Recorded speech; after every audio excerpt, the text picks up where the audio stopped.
এই যে অ্যালোভেরা গাছ মহিলাদের জন্য অনেক উপকার, মহিলারা অনেক ব্যবহার করে। এটা লেবু ধরছে, এই যে লেবু, এই যে লেবু। আমি এটা কি এর চারা আমি জানি না গাইস।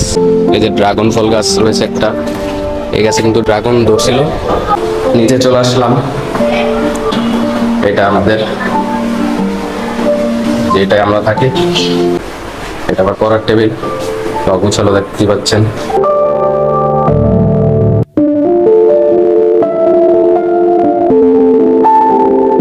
হ্যালো গাইস, আসসালামু আলাইকুম, welcome to my new blog. আমি আজকে দেখাবো আমার বাড়ি, আমি কোথায় থাকি, কিভাবে থাকি। আসেন তাহলে ব্লগটি শুরু করা যাক। গাইস, ব্লগটি শুরু করার আগে আপনাদের কাছে একটি অনুরোধ, আমার চ্যানেলটি সাবস্ক্রাইব করবেন। গাইস, আমি যেহেতু ছাদে আছি তাই ব্লগটি ছাদ থেকে শুরু করা যাক। ওই যে গাইস, এদিকে কিছু গাছ রয়েছে, ওইদিকে কিছু গাছ রয়েছে, আপনাদেরকে পুরো ছাদের ভিউটা দেখাই।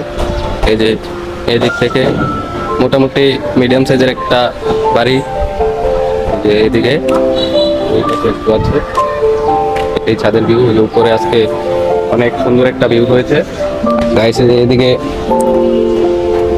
তুলসী পাতা গাছ রয়েছে, ঔষধি গাছ, আর এই যে এটা পুদিনা পাতা গাছ, আর এদিকে এটা কি গাছ জানি না। এই যে এদিকে মরিচ গাছ রয়েছে, বেশ কিছু মরিচ গাছ আছে, মরিচ ধরে নাই, কিন্তু গাছগুলো অনেক বড় বড় হয়ে গেছে, তারপরে মরিচ ধরছে না। মনে হয় অনেকগুলো একবারে দেওয়াতে মরিচ ধরছে না। আর এদিকে সিম গাছ রয়েছে,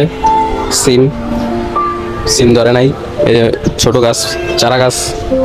আর এদিকে মেহেদি গাছ রয়েছে, এই যে দেখতে পাচ্ছেন মেহেদি গাছ চারা লাগানো হয়েছে। আর এদিকে এটাও মনে হয় একটা তুলসী পাতা গাছ, ঔষধি গাছ। আসলে ওইদিকে যাই, ওইদিকে অনেকগুলো গাছ রয়েছে। ওই যে এদিক থেকে শুরু করি, এই যে একটা গাছ, কি গাছ জানি না, দেখতে সুন্দর লাগে ছবি তুললে। আর এদিকে এই যে এটা কি গাছ, আমি এটা কি এর চারা আমি জানি না গাইস, আপনারা জানলে কমেন্টে জানাই দেন। আর এদিকে দুর্বা ফুল, আর এটাও একই গাছ। আর এদিকে এই গাছটার নাম আমি জানি না। আর এই যে অ্যালোভেরা গাছ মহিলাদের জন্য অনেক উপকার, মহিলারা অনেক ব্যবহার করে। এটা শরবত বানিয়ে খাওয়া যায়, এই যে অ্যালোভেরা গাছ। আর ওইদিকে রয়েছে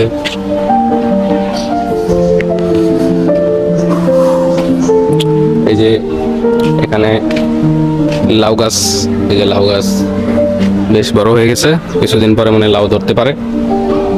আর মরিচ গাছ, এই যে মরিচ গাছ। এই যে ড্রাগন ফল গাছ রয়েছে একটা, এই গাছে কিন্তু ড্রাগন ধরছিল, বেশ কয়েকটা ড্রাগন ধরছে এই গাছে, এখন পাড়া হয়ে গেছে, দেখাতে পারলাম না, দুঃখিত। দুর্বা ফুল গাছ, এই যে মরিচ গাছ, এই যে এটা পেয়ারা গাছ, বেশ বড় হয়েছে, মনে হয় পেয়ারা ধরবে কিছুদিনের মধ্যে। দেখেন পেয়ারা গাছটা অনেক বড় কিন্তু।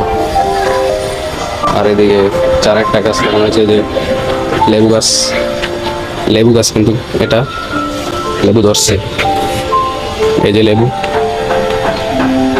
এই যে লেবু দেখতে পাচ্ছেন। লেবু গাছটা কিন্তু ভালো আছে। আর যে এটা মশলা গাছ, এটা কি মশলা জানি বলে এটাকে, ওই যে আর কি মাংস রান্না করে, কি মশলা জানি না, মশলার নাম জানি না গাইস। সিম গাছ, এটাই ছিল গাছগুলো, মরিচ গাছ এটাই ছিল গাইস। আসেন তাহলে নিচে যাওয়া যাক, আমি কোথায় থাকি, কোন ফ্ল্যাটে থাকি সেটা দেখানো যাক আপনাদেরকে। এখন তাহলে নিচে যাই। এই যে গাইস, নিচে চলে আসলাম। এই যে এইটা আমাদের এই যে নিচে যা থাকে আর কি, গ্যারেজ বলতে পারেন। এটা ছোটখাটো গ্যারেজ আছে। পাশের ফ্ল্যাট এটা আমাদের, যেটাই আমরা থাকি, এটা সোফার রুম। এই রুমে আমার আব্বু আম্মু থাকে, ওই যে দেখতে পাচ্ছেন ছোট ভাই চিপস নিয়ে খেলাধুলা করছে। আর এই পাশের রুমে আমার ভাবি থাকে। আর এদিকে রয়েছে কিচেনটা, ওই যে মা রান্না করছে। আর এই পাশে রয়েছে আপনার ওয়াশরুম। আর এদিকে এটার মধ্যে আমি থাকি এই রুমে। এতটুকু ছোটখাটো একটি ফ্ল্যাট, দেখেন কি অগোছালো। আমি একটু অলস্ত, একটু অগোছালো থাকে আর কি। এখানে আমি থাকি, এটা আবার পড়ার টেবিল, অগোছালো দেখতে পাচ্ছেন। গাইস, এই ছিল আজকের হোম ব্লগ। আশা করি আপনাদের অনেক ভালো লাগবে ব্লগটি। ওই যে দেখছেন পিছনে একটা বাড়ির মধ্যে বেশ কিছু গাছ লাগানো হয়েছে। বাড়িটা ছাদটা কিন্তু অনেক সুন্দর। আপনারা চাইলে একদিন ওই ছাদে গিয়ে ভিডিও করবো, তা কমেন্টে জানিয়ে দিন। গাইস, আরেকটি কথা, এই বাড়িটি কিন্তু আমাদের না, এই বাড়িতে আমরা ভাড়া থাকি। সো গাইস, এই ভিডিওটি ভালো লাগলে চ্যানেলটি সাবস্ক্রাইব করে আমাকে সাপোর্ট করবেন, যাতে আগামীতে আপনাদেরকে আরও ভালো ভালো ভিডিও উপহার দিতে পারি। সো গাইস, আজকের ভিডিওটি এখানেই রাখি।